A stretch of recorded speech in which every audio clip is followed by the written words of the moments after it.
If you've never had chicken and biscuit soup, you probably want to watch this one because it is bussin'.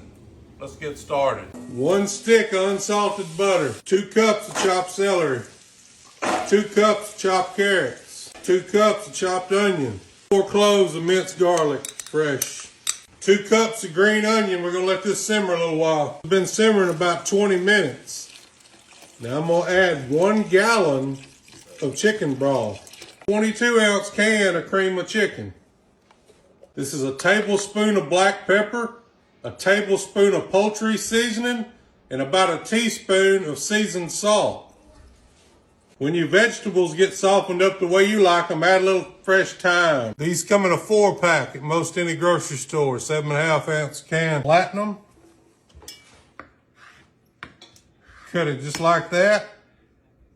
And then roll it around in some flour. This was 3 of those small cans. When you get them all dropped in, give it just 1 quick stir.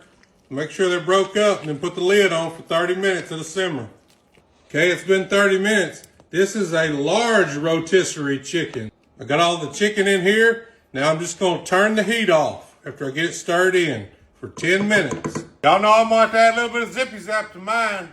Links on the bio page if you have any interest in it, along with the new pecan syrup and the apple pie.